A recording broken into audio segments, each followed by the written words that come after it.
From All My Friends Hate Gabby to All My Friends Hate Rachel real quick after that season finale.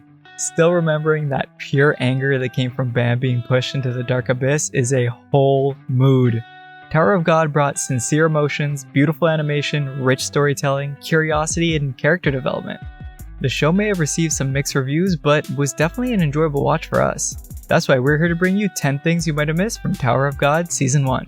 Before we get into it, don't forget to like and subscribe for weekly 10 things you missed from your favorite anime. We've got Season 1 of ReZero, Demon Slayer, Dr. Stone, and Jujutsu Kaisen posted up, and we here at Detectiveanime love making these videos, so just comment below which show, season, or even anime movie you want us to do next and we'll add it to the list. Number 10. Roronoa Zoro got lost again.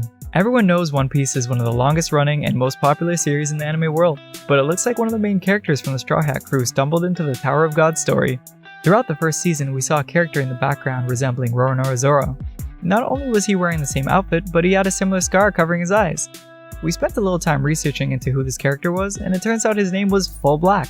The character ultimately failed to make his way out of the second floor test, but it's always fun to see anime make references to the goats. Number 9. Rachel is definitely an irregular. We could probably spend this entire video talking about how Rachel just might be the most hated character in anime history, with the exception of Gabby. But the author views her not as a villain, but just the polar opposite of Bam. Despite the immense hate she receives from the fandom, the writer has reiterated the fact that she's in fact the character he cares deeply about, which questions our simple hatred towards her, potentially uncovering a huge secret. In the final episode of the first season, Head-On specifically said that Rachel wasn't chosen by the tower itself, and the only reason she was able to enter it was due to Bam opening the door. This, by definition, would make her an irregular. An irregular is a person who is able to enter the tower on their own by whatever means and for whatever reason. Despite the confusion behind which of the characters were truly irregulars, the author confirmed that in fact both of them were, which is quite interesting considering that Head-On's confusing wording does recognize that Bam was chosen by the tower. Number 8. A different ending? It's an incredible experience when you come across a new animated series and absolutely fall in love with it. You look up more information about the characters, delve into the lore, and then of course your impatience takes us over and you read the source material. Unfortunately, this was the case for Tower of God, where we read the manhwa and learnt the surprising truth about the first season ending. While it was the same in terms of the fundamentals of the story, the way that the characters reacted couldn't be any more different. The thing that really stood out in the anime is that Bam acted like a concerned, impatient person who would do anything to find the answers to his question. But in the original, we actually saw a broken Bam, one who had completely lost his will to do anything again. In the manhwa, his new guide was the one to give him hope as he laid down on the floor staring up at her. While we're pushing not to read the second season, it'll be interesting to see how the relationship between the two will develop given the change in Bam's emotions. Number 7. What was Yuri doing on the first floor? The day Bam and Rachel entered the tower was the day everything changed for both of them, but it could have been a really short story if Yuri Zahard wasn't there to save the day with the Black March. If she hadn't given the weapon to Bam to fight off the white steel eel, then Bam would have been dead. But the real question is, what was the Princess of Zahard doing on the first floor anyway? While we've yet to be given an answer to this question in Season 1, given her curiosity with Bam, it's very likely that her squad could have been there to see the irregulars, Bam and Rachel. Yuri said that she was close with another irregular, Urek Mazuno, and wanted Bam to meet the fourth strongest man in the tower someday.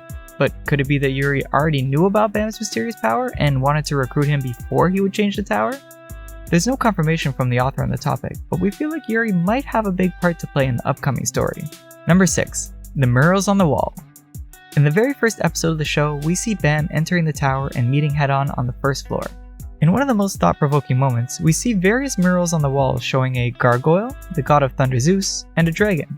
While we're left thinking what these entities could mean in the context of the tower, the author confirmed that these murals held a great deal of foreshadowing, leading us to check out the source material again. But to our surprise, we couldn't find anything because, well, they were completely different in the manhwa.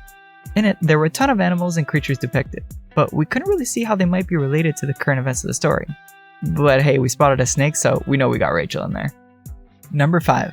Bam might be made of Shinsu. In the 5th episode of the first season, we got a sneak peek of the true power of Bam, when he seemingly turned into a powerful form of Shinsu to protect Rachel. This moment, paired with when the floor administrator openly told Bam that his contract would be shackles for him, may be foreshadowing for the fact that not only can Bam control Shinsu with ease, but maybe he is Shinsu itself. Number 4. A time skip. We're sure you're still speculating about who the mystery person is in the brief last scene of the season finale, but we believe it was none other than Bam. While the person standing alongside the corpse of a mutilated beast was definitely a lot taller and had way longer hair, we believe that this will all make sense after an upcoming time skip. After this betrayal, it's likely that some strong character development will be coming for Bam, similar to Sasuke after giving everything he had to pursue his dream. It's possible that a character like Orochimaru could come and take advantage of this newly created Bam, exploiting his anger. Number 3. How does the ranking system work? We've heard the terms like ranker and high ranker repeatedly throughout the show, but what does it mean to differentiate between them? According to the author, the people who are able to climb up to the 134th floor are given the term ranker, but high rankers are people who are in the top 1% of those rankers. There are almost 1,000 high rankers currently present in the tower, and apparently their power is at a completely different level to the common rankers. The ruler of the second floor is a high ranker, and though we've yet to see them make an appearance, it's likely the power scaling is about to change drastically. Number 2. Why doesn't Zahard have any children of his own? Having children raised specifically for the purpose of being his daughters left a pretty big red flag into the character ideology of Zahard.